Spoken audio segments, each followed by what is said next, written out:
Hello, I am Melanie Garrett coming to you live from Copenhagen at the GBTA VDR Conference 2024 in partnership with the Nordic Business Travel Association. Here with me today is Anders Bohlin, Director of Account Management EMEA for Amex GBT. Welcome, Anders. Thank you. Nice to meet you. Nice to be here. Yeah, and we're here today. We've got the Sustainability Summit today. The conference kicks off tonight, so you're looking forward to all these activities? Absolutely, yeah. Fantastic. Well, thanks again for being here. So what do you see as most significant trends in travel and meetings right now and sort of as coming into the new year? Yeah, it's a great question. And I probably want to highlight a couple. So firstly, managed travel is definitely going to continue to be digitalized, right? Already now, around 80% of our customer transactions are digital, and that upward trend will continue. However, the global picture, right, with a number of factors like geopolitical factors or climate or labor or what have you, means that travel will likely continue to be disrupted and complex. So we see that there's an increased need to invest in software and services. So invest in people and technology to support customers and travelers. So that's number one. Number two is around hybrid working. Yeah. It's here to stay in many organizations. A big topic, by the way, today and tomorrow here at the conference. So it's a big topic. It's here to stay. And it sort of accentuates the need to connect people. And our 2025 global meetings forecast, where meetings professionals take a stand on what's happening, they actually indicate that internal meetings will be the most common meeting type in 2025. So it sort of speaks to the fact that there is a real need to, and a recognition of the need to connect dispersed and remotely working colleagues to drive company culture, to drive innovation, to give employees equitable opportunities, etc. So that's another trend as I see it. So thirdly, we see a significant growth in demand from SMEs and notably from the unmanaged segments. So in recent years, many companies of all sizes have gained a more profound understanding of the value of traveling and meetings and highlighting the significance of the area of travel activities. It also means that it highlights the significant cost related to this activity and subsequently the need to manage and control this. And show more value, I suppose, on that side. Absolutely. Right.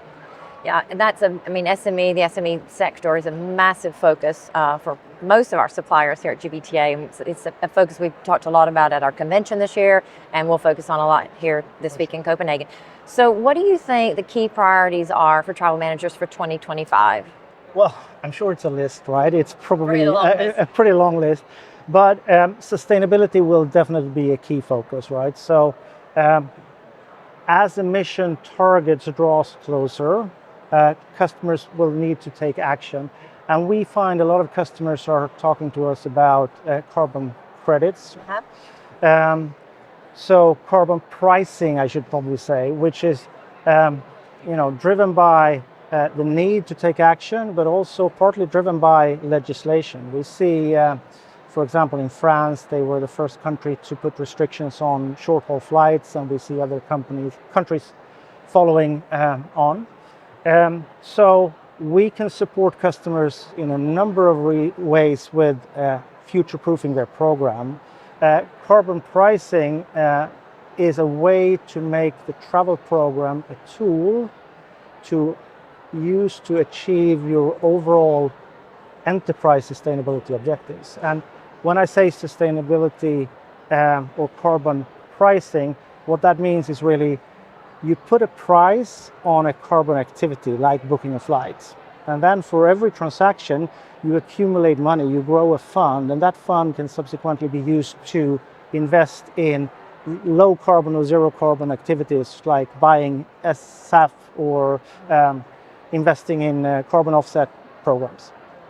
In addition to sustainability, any other priorities you think that we'll be looking I at? think traveler engagement will be key. It's growing in importance. Loyalty programs are getting smarter, but it's going to be more and more important to keep travelers within the boundaries of the managed travel ecosystem. And this is obviously related to duty of care and security, but also to get the value out of the program that we want. So finally, you mentioned that sustainability is a key focus or trend for 25. Where does rail come into that? How big a picture does that paint or play? It definitely comes into play, right? So customers and companies see rail as an opportunity here and now to reduce their carbon emission footprint from business travel.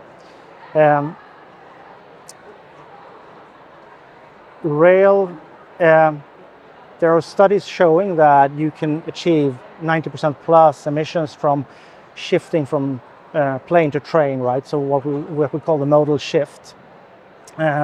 So again, driven by regulation, driven by the need to take action to achieve your sustainability objectives and your goals.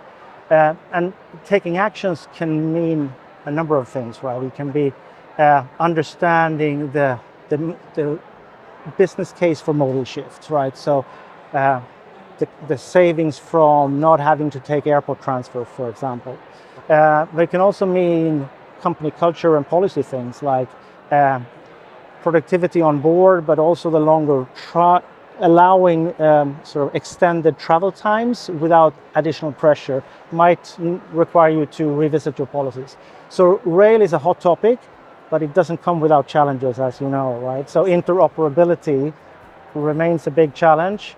And I guess we need to work together as an industry, TMCs, corporate buyers, organizations like GBTA, to up the game on interoperability to make sure that we can drive adoption of rail across Europe. Absolutely.